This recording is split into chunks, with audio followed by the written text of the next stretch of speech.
الحمد لله نحمده ونستعينه ونستغفره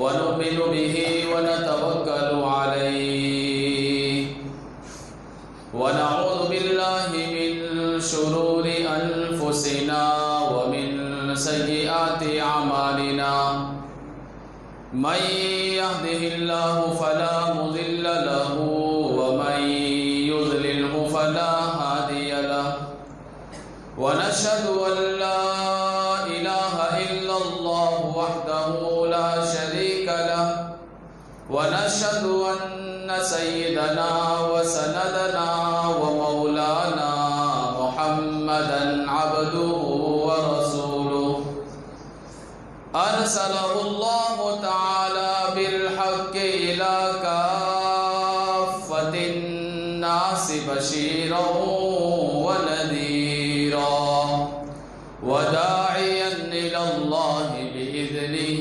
وسراجا منيرا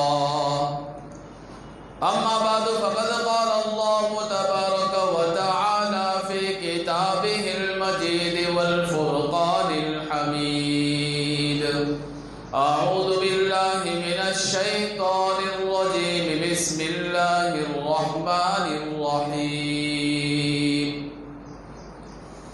إن عدة الشهور عند الله 12 شهرا في كتاب الله يوم خلق السماوات والأرض منها 4 حرم وقال النبي صلى الله عليه وسلم أفضل الصيام بعد شهر رمضان شهر الله المحرم أو كما قال النبي صلى الله عليه وسلم صدق الله العظيم وصدق رسوله النبي الكريم ونحن على ذلك لمن الشاهدين والشاكرين والحمد لله رب العالمين.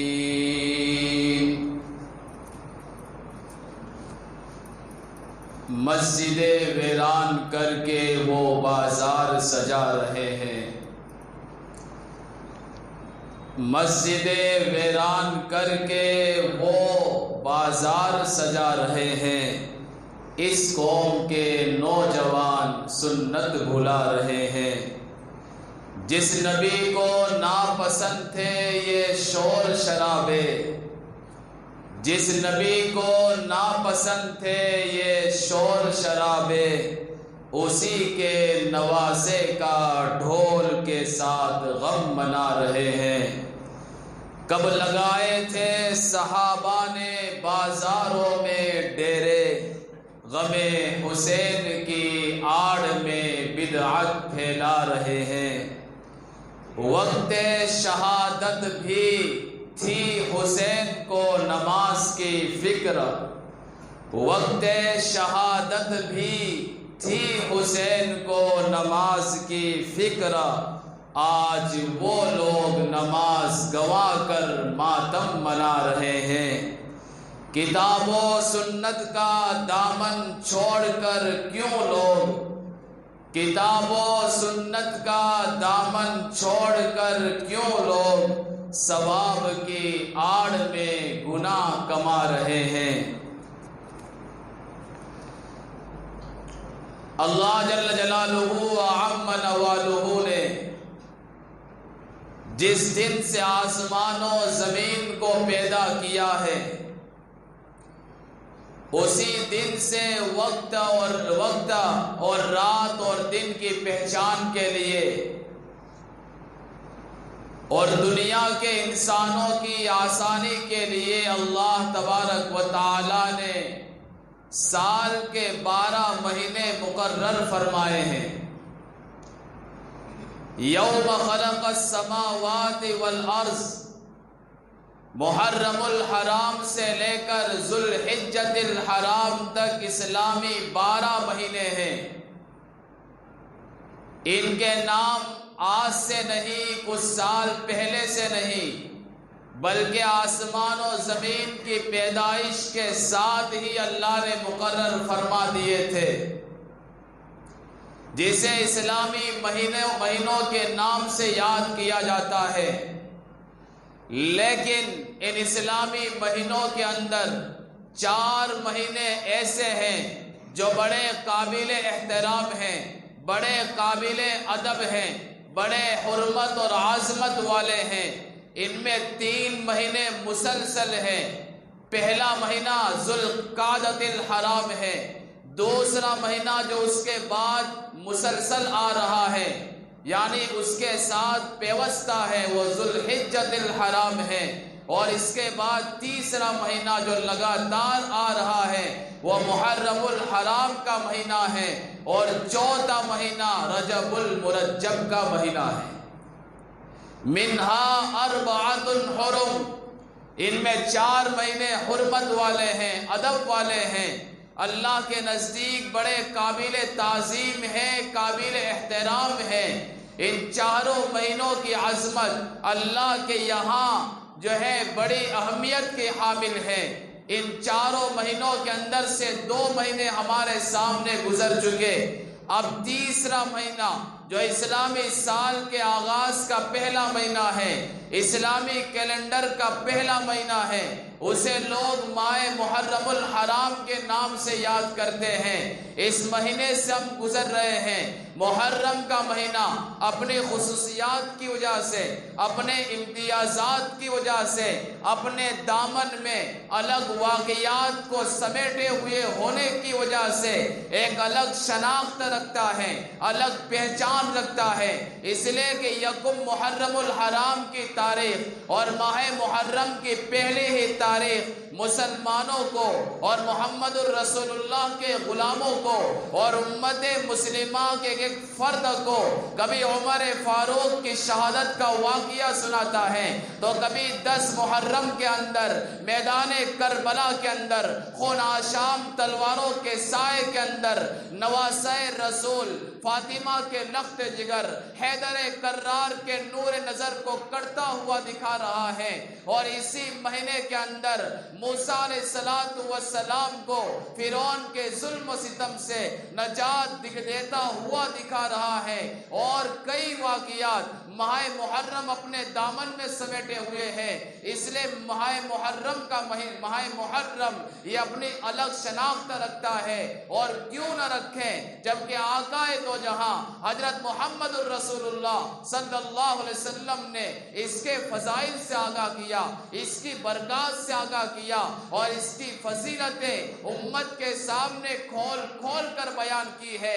اس لیے ماہ محرم اور محرم کا مہینہ یہ حرمت والا مہینہ ہے، ایسا حرمت والا مہینہ جس کے روزوں کی فضیلت نبی نے امت کے سامنے بیان کی، اور ایسا محرم کا مہینہ کہ جس کی تعظیم صرف مسلمان ہی نہیں بلکہ آقا دو جہاں کے اس دنیا میں آنے سے پہلے بھی مکہ کے وہ کافر جو ایک اللہ کو چھوڑ کر غیر اللہ کے سامنے ماتھا ٹیکتے تھے، بتوں کے سامنے اپنی مقدس پیشانیوں کو جھکا دیا کرتے تھے، ایسے لوگ بھی ماہ محرم کی تعظیم کرتے تھے، اور ایسی تعظیم کہ جہاں ان کی گھٹی میں لڑائی جھگڑا بس چکا تھا، رگ رگ میں لڑائی کرنا ان کے اندر بس چکا تھا، ایسے لوگ بھی ماہ محرم کے اندر لڑائی کرنے کو، جھگڑا کرنے کو، قتل و قتال کرنے کو پسند نہیں کرتے تھے۔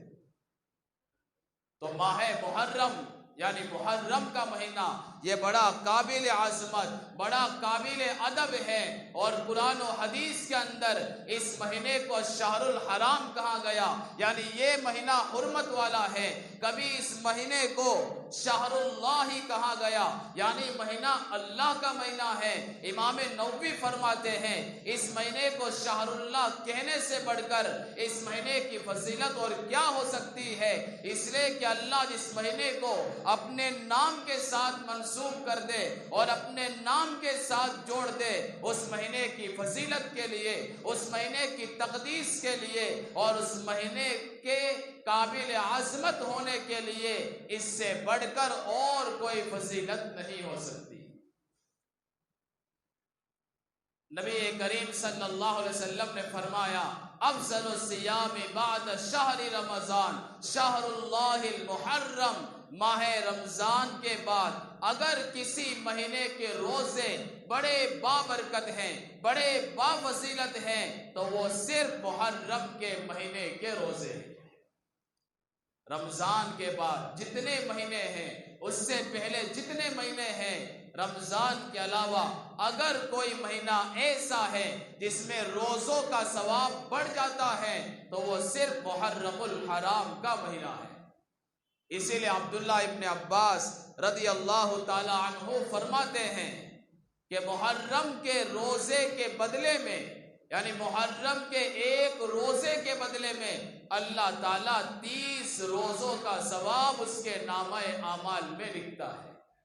ایک محرم کے روزے کے بدلے میں 30 روزوں کا ثواب۔ اور نبی کریم صلی اللہ علیہ وسلم کے اس فرمان کی وجہ سے کہ محرم کا مہینہ قابل ادب ہے، یہ بات سمجھ میں آتی ہے۔ قریش کے محرم کے مہینے کی عظمت کرنے کی وجہ سے یہ بات سمجھ میں آتی ہے کہ محرم کی فضیلت آج سے نہیں ہے بلکہ آسمان و زمین کی پیدائش سے ہے۔ لہذا لوگوں کا یہ کہنا کہ حسین کی شہادت کی وجہ سے محرم کے مہینے کی فضیلت بڑھ گئی، اس کی برکات میں اضافہ ہو گیا، یہ قطعاً غلط ہے۔ محرم کا مہینہ یہ حسین کی پیدائش سے پہلے بھی ہے بلکہ آسمان و زمین کی پیدائش کے ساتھ ہی اس کی فضیلت مسلم تھی۔ حسین کا واقعہ نبی کریم صلی اللہ علیہ وسلم کے اس دنیا سے پردہ فرمانے کے بعد 50 سال کے بعد پیش آیا ہے، اور یہ مہینہ تو حسین کی شہادت سے پہلے بھی تھا، اور اللہ کے رسول کی زندگی کے اندر ہی اللہ نے اعلان کروا دیا تھا الیوم اکملت لکم دینکم، کہ آج میں نے تمہارا دین کامل کر دیا ہے۔ قرآن کی آیت سے، نبی کے فرمان سے، صحابہ کے طریقے سے یہ بات بخوبی سمجھی جا سکتی ہے کہ محرم کی فضیلت واقعہ حسین کی وجہ سے نہیں ہے، میدان کربلا کی وجہ سے نہیں ہے، بلکہ اس کی فضیلت تو بہت پہلے سے ثابت ہے۔ لہذا آج کے زمانے کے اندر ہمارے کچھ بھائیوں کا یہ کہنا کہ محرم کے مہینے کی فضیلت حسین کے واقعے کی وجہ سے ہے، شہادت حسین کی وجہ سے ہے، یہ بالکل غلط ہے۔ یہ لوگ اللہ کے نبی کے اوپر بہتان باندھ رہے ہیں، گویا یوں کہہ رہے ہیں کہ نبی محرم کے مہینے کی فضیلت بیان کرنا بھول گئے، وہ تو حسین کے واقعے نے بیان کر دی۔ یہ لوگ اللہ کے نبی پر الزام تراشی کر رہے ہیں۔ اس لیے عزیزو، سچی بات یہ ہے کہ محرم کی فضیلت حسین کے واقعے سے نہیں آئی، بلکہ یہ تو حسین کی خوش قسمتی ہے کہ ان کو وہ دن نصیب ہوا جو 10 محرم کا تھا۔ اگر آدمی جمعہ کے دن مرتا ہے تو خصوصیت کس کی ہے؟ کیا اس آدمی کے مرنے سے جمعہ کے اندر خصوصیت آئی، یا جمعہ کے دن کی وجہ سے اس مرنے والے کے اندر خصوصیت آ گئی؟ ہم سب کہیں گے کہ اس آدمی کی خوش نصیبی ہے کہ اسے جمعہ کا دن نصیب ہوا۔ لہذا حسین کی شہادت کی وجہ سے اس مہینے کے اندر برکتیں نہیں آئی ہے، اور صرف حسین ہی کیوں، تاریخ ہمیں بتاتی ہے کہ ایسی شہادتیں پیش آئی ہے جو بڑی دردناک تھی، جو بڑی المناک تھی۔ اگر غم منانا ہی ہے تو حسین کی شہادت کا کیوں؟ چلیے جنگ احد کے اندر جہاں آقا دو جہاں حضرت محمد الرسول اللہ صلی اللہ علیہ وسلم کے پیارے چچا حضرت حمزہ رضی اللہ تعالی عنہ کو، جنہیں اسد اللہ و اسد الرسول کا خطاب ملا تھا، اس پیارے چچا کو وحشی قتل کر دیتا ہے، اور اسی پر بس نہیں کیا جاتا بلکہ جو ہے ہندا آگے بڑھتی ہے، آپ کے ناک کو کاٹا جاتا ہے، آپ کے کان کو کاٹا جاتا ہے، یہاں تک کہ سینے کو چیر کر کے اس میں سے کلیجہ نکال کر ہندا اسے چبانے لگتی ہے۔ جب اللہ کے رسول اپنے اس پیارے چچا کی لاش کو دیکھتے ہیں تو آپ کی آنکھوں کا آنسو کا بندن ٹوٹ جاتا ہے، باپ کو روتا ہوا دیکھ کر صحابہ بھی غمناک ہو گئے، صحابہ کی آنکھوں سے آنسو جاری ہو گئے۔ اندازہ لگائے وہ نبی جس کو قرآن رحمت للعالمین کہتا ہے، وہ نبی جو دنیا جہاں کے لیے رحمت بنا کر اس دنیا میں بھیجا گیا، جو کبھی مکھی کو مارنا گوارا نہیں کرتا تھا، جو کسی کی تکلیف کو دیکھنا برداشت نہیں کر سکتا تھا، یہ نبی اپنے پیارے چچا کی لاش کو دیکھتے ہیں تو زبان سے ایک سخت کلمہ نکلتا ہے اور آپ چچا کی لاش پر کھڑے ہو کر یہ اعلان کرتے ہیں کہ خدا کی قسم میرے اس پیارے چچا کی بدولت اور ان کے بدلے کے اندر ان کفار کے اندر سے 70 کافروں کا میں مسلح کر دوں گا، یعنی چچا کے بدلے کے اندر میں 70 کافروں کا ناک کاٹ دوں گا، ان کے کان کاٹ ڈالوں گا، ان کے سینے کو چیر کر ان کے کلیجے کو باہر نکالوں گا۔ لیکن قرآن نے اللہ کے رسول کو منع کر دیا۔ اندازہ لگا سکتے ہیں اس جملے سے اللہ کے رسول کو اپنے پیارے چچا کی شہادت پر کتنا غم ہوا ہوگا کہ رحمت للعالمین ہونے کے باوجود آپ یہ اعلان کر رہے ہیں۔ آگے چلیے، جب نماز جنازہ پڑھنے کی باری آ گئی، حضرت حمزہ کا جنازہ آگے رکھ دیا گیا۔ جو 70 صحابہ شہید ہوئے تھے، ایک صحابی کے جنازے کو اٹھایا گیا، حضرت حمزہ کا جنازہ آگے ہے اور اس کے آگے صحابی کا جنازہ رکھ دیا گیا۔ اللہ کے رسول نے نماز جنازہ پڑھائی، جنازہ پڑھنے کے بعد اس صحابی کا جنازہ اٹھا لیا گیا، حمزہ کا جنازہ وہیں پر ہے، دوسرے صحابی کو لایا گیا، تیسرے کو لایا گیا، 70 صحابہ کی نماز جنازہ الگ الگ پڑھی گئی۔ اس طرح حضرت حمزہ کی ایک وقت کے اندر 70 مرتبہ اللہ کے رسول نے جنازے کی نماز پڑھی ہے۔ اس سے بڑھ کر جو ہے غم کی کیا بات ہوگی اور درد کی بھی کیا بات ہوگی کہ اللہ کے رسول کو اپنے پیارے چچا کے ساتھ اتنا لگاؤ تھا، اتنا عشق تھا، اتنا پیار تھا، لیکن زندگی کے کسی گوشے کے اندر ہمیں یہ بات نہیں ملتی ہے کہ جنگ احد کے جو ہے پیش آنے کے موقع پر یا اس تاریخ کے آنے کے موقع پر اللہ کے رسول نے چچا کا غم منایا ہو۔ یہ تاریخ میں نہیں ملتا۔ عثمان ابن عفان رضی اللہ تعالی عنہ 18 ذی الحجہ کو مظلومانہ شہادت پا کر اس دنیا سے چلے گئے، لیکن ان کا غم نہیں منایا جاتا۔ اور منائے کیسے؟ اس لیے کہ اللہ شہید کو یوں فرماتے ہیں، لا تقولوا لمن یقتل فی سبیل اللہ امواتا، جو اللہ کے راستے میں قربان ہو جاتے ہیں، راہ خدا میں سر کو تن سے جدا کروا دیتے ہیں، انہیں مردہ کہنے کی اجازت تو کہاں، انہیں مردہ سمجھنے کی بھی اجازت اللہ نے نہیں دی۔ ارے شہید جب سر کٹاتا ہے یہ ایک زندہ جاوید بن جاتا ہے، ایک زندگی پا لیتا ہے۔ تو حسین کی شہادت پر غم منانے والوں سے ہم کہیں گے حسین نے سر کٹا کر دین کی خاطر اپنا گلا کٹا کر جو ہے دین کو بھی جو ہے چمکا دیا اور ہمیشہ ہمیشہ وہ حیات دائمہ پا گئے۔ اسی لیے شاعر یوں کہتا ہے، کہہ دو غم حسین منانے والوں سے، کہہ دو غم حسین منانے والوں سے، مومن کبھی شہداء کا ماتم نہیں کرتے۔ ہے عشق جان سے بھی زیادہ آل رسول سے، ہے عشق جان سے بھی زیادہ آل رسول سے، لیکن یوں سر عام ہم ان کا تماشا نہیں کرتے۔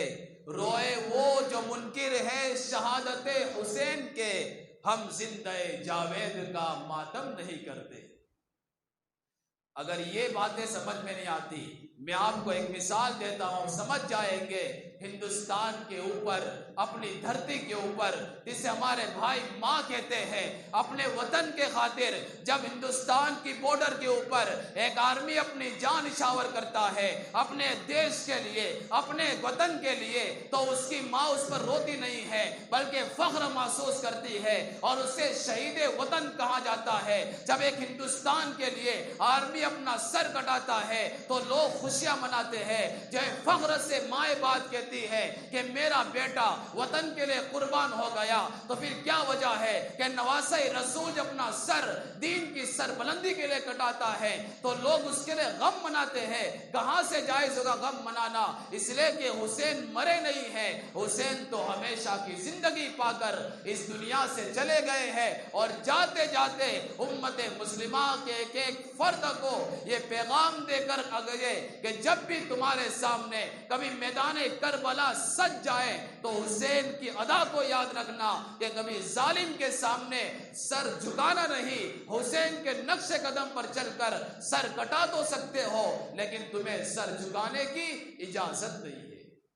یہ حسینی جذبہ اس واقعے سے ہمیں پیدا کرنے کی ضرورت ہے. لہذا محرم کا مہینہ یہ بڑا بابرکت مہینہ ہے لیکن لوگ سہولت پسند ہو گئے ہیں, تن آسانی کے شکار ہو چکے ہیں.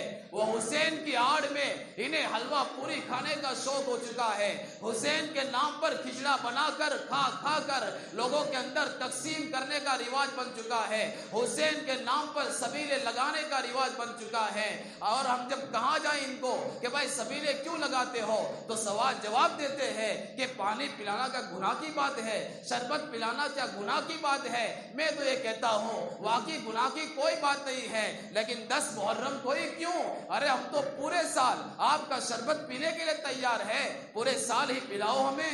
ورنہ اس وقت محرم جانے کے بعد ایسے دشمن بن جاتے ہیں کہ گلاس تک دینے کو تیار نہیں ہوتے. یہ کون سی حسینی ادا ہے؟ یہ کون سے نبی کی سنت ہے کہ صرف ایک دن کو خاص کر دینا اور اس عقیدے کے ساتھ شربت کی سبیل لگانا کہ حسین پیاسے مر گئے تھے اس لیے اس دن یہاں سے شربت پی کر جائیں گے. یہ ان کا عقیدہ ہے. تو کہاں سے جائز ہوگا؟ کیا شہید پیاسا مرتا ہے؟ کیا شہید کو اللہ پیاسا تڑپائے گا کہ اس عقیدے کے ساتھ پانی کی سبیلیں لگائی جائیں, شربت کی سبیلیں لگائی جائیں؟ ہرگز اسلام اس کی اجازت نہیں دیتا.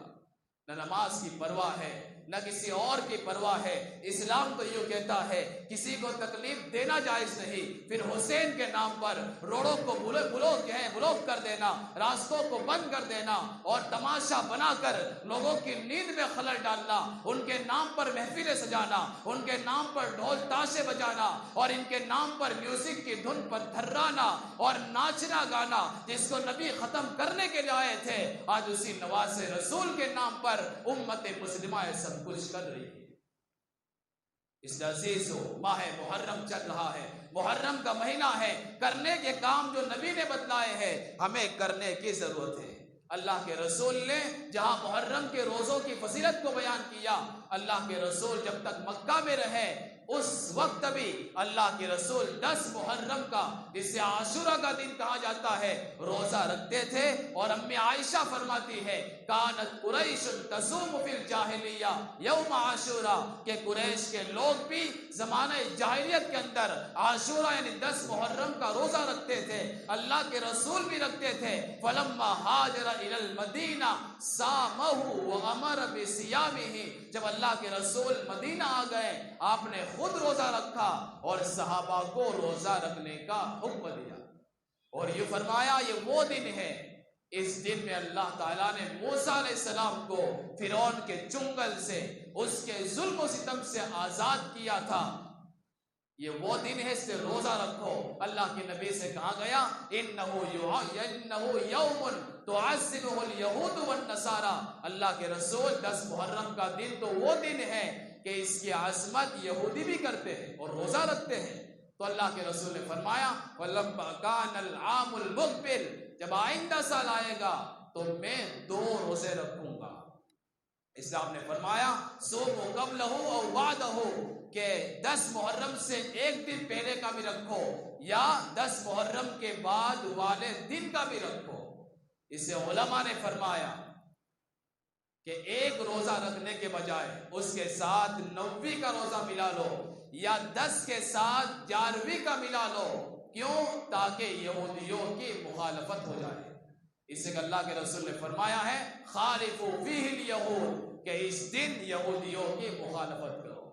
علامہ انور شاہ کشمیری رحمت اللہ علیہ نے اس دن روزہ رکھنے کی 3 شکلیں بیان کی ہیں.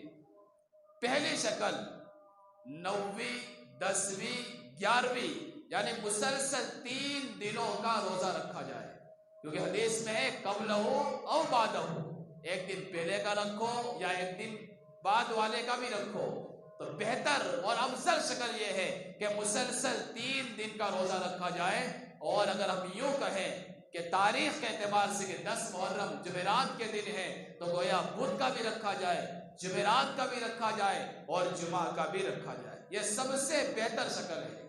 دوسری شکل یہ ہے کہ صرف 9ویں اور 10ویں یا 10ویں اور 11ویں یعنی صرف 2 دن رکھے جائیں، بدھ کا اور جمعرات کا، یا جمعرات کا اور جمعہ کا، یہ دوسری شکل ہے۔ اور تیسری شکل یہ ہے کہ صرف اور صرف اونلی جمعرات کا رکھا جائے، یعنی 10 محرم کا، تب بھی کوئی حرج کی بات نہیں ہے، لیکن چونکہ یہودیوں کے ساتھ تھوڑی سی مشابہت آ جاتی ہے، اس لیے علماء نے اسے مکروہ تنزیہی کہا ہے۔ اور مکروہ تنزیہی کا مطلب یہ ہے کہ ایسا کام کرنے سے بچا جائے۔ ورنہ علامہ انور شاہ کشمیری فرماتے ہیں کہ جس نبی نے اپنی پوری زندگی صرف 10 محرم کا ہی روزہ رکھا ہو، 9ویں اور 11ویں کا نہ رکھا ہو، تو یہ مکروہ کیسے ہو سکتا ہے؟ لہذا اگر کوئی آدمی صرف ایک دن کا روزہ رکھتا ہے 10 محرم کا یعنی جمعرات کا، تب بھی کوئی حرج کی بات نہیں ہے۔ اللہ کے رسول نے فرمایا کہ یوم عاشورہ کا روزہ رکھنا مجھے اللہ کی ذات سے امید ہے ایکفر السنۃ الماضیہ، کہ پچھلے 1 سال کے گناہ اللہ تعالیٰ معاف کر دیں گے۔ 1 سال کے گناہ، گویا اگر ہر سال ایک روزہ رکھا جائے تو پوری زندگی کے گناہ معاف ہوتے رہیں گے، اور پورے محرم کے مہینے میں جس دن کا بھی روزہ رکھیں گے اس روزے کے بدلے میں 30 دن روزہ رکھنے کا ثواب ملے گا۔ لیکن 10 محرم کا روزہ اس کی فضیلت زیادہ ہے کہ ایک دن کا روزہ رکھیں گے 10 محرم کا، اللہ پچھلے 1 سال کے گناہ معاف کر دیں گے۔ لہذا پہلا کام کہ 10 محرم کا روزہ رکھا جائے، اور اس کے ساتھ 9ویں کا ملا لے یا 10ویں کا ملا لے، اور بہتر شکل یہ ہے کہ تینوں دن مسلسل روزے رکھے جائیں۔ دوسرا کام جو اللہ کے رسول نے بیان فرمایا ہے، من وسع علی نفسہ واہلہ وسع اللہ علیہ فی سائر سنتہ۔ اللہ کے رسول نے فرمایا کہ جو 10 محرم کو اپنی ذات پر، اپنے گھر والوں پر وسعت کرے گا، اللہ پورے سال اس پر وسعت کرے گے۔ وسعت کا مطلب کیا ہے؟ بہت سارے مطلب ہے، علماء نے اس کی وضاحت کی ہے کہ 10 محرم کو گھر والوں پر وسعت کی جائے، یعنی ان کو اچھے سے اچھا کھلایا جائے، ان کو جو ہے ہدیے میں پیسے دیے جائے، یا ان کو ہدیے میں کپڑے دیے جائے، یا کوئی اور گفٹ لا کر، ہدیہ لا کر ان کو دیا جائے۔ صرف اس سے کھانا مراد نہیں ہے۔ اللہ کے رسول نے یہ نہیں فرمایا کہ اچھے سے اچھا کھانا کھلاؤ، لیکن لوگوں نے یہ سمجھ لیا اور بہترین کھانا کھچڑا بنا دیا۔ یہ کھچڑا کوئی بہترین کھانا ہے؟ یہ تو یہ بچا کچا گیہوں ٹوٹے پوٹے ڈال کر بنتا ہے، سڑی بوٹیاں اس میں ڈال دو تو شاندار حلیم بنتا ہے۔ اللہ کے رسول یہ نہیں فرما رہے ہیں، بلکہ حدیث میں وسعت کا لفظہ پھل فروٹ دے دو، کپڑے دے دو، جوڑا دے دو، پیسے دے دو، یا کوئی گفٹ لا کر دے دو، تو کیا ہوگا کہ پورے سال اللہ تعالیٰ کی طرف سے اس کی روزی میں برکت ہوگی اور اللہ کی طرف سے اس پر وسعت ہوگی۔ لہذا 10 محرم کو دن میں روزہ رکھا جائے اور رات کی افطاری میں، یا 9ویں کا روزہ رکھا جائے اور رات کی افطاری میں جہاں اچھا سے اچھا کھانا پکایا جائے، وہیں شاندار کور میں اچھی خاصی رقم ڈال کر اپنی بیوی کو بھی ہدیہ کیا جائے۔ میں یہ عورتوں کی طرف سے وکالت کر رہا ہوں، کم سے کم عورتیں تو کہیں گی کہ مولوی صاحب نے آج کا بیان اچھا کیا، لہذا ایک بڑا سا کور بنا کر اپنی بیوی کو ہدیہ دیا جائے۔ یہ علماء نے لکھا ہے کہ اس میں ساری باتیں شامل ہیں۔ اور آپ جہاں دارالعلوم میں چلے جائیں، دارالعلوم جتنے بھی ہیں، عام معمول ہوتا ہے کہ 10 محرم کو اچھا سے اچھا کھانا بنا کر جو ہے طلباء کو کھلایا جاتا ہے، تو پورے سال دارالعلوم کی اللہ تعالیٰ کفایت بھی کرتے ہیں۔ اور یہ تجربہ ہے، سفیان ثوری فرماتے ہیں اِنَّا قَدْ جَرَّبْنَاهُ فَوَجَدْنَاهُ كَذَلِكَ، ہم نے 10 محرم کو اپنے گھر والوں پر وسعت کر کے دیکھا تو ہم نے اس کو صحیح پایا۔ یہ امام سفیان ثوری نے فرمایا ہے۔ لہذا وسعت بھی کریں، دن میں روزہ بھی رکھیں، اللہ سے دعا ہے کہ اللہ تعالیٰ جو باتیں کہی گئی سنی گئی مجھے بھی اور ہم تمام کو ان باتوں پر عمل کی توفیق نصیب فرمائے۔ وآخر دعوانا الحمد للہ رب العالمین۔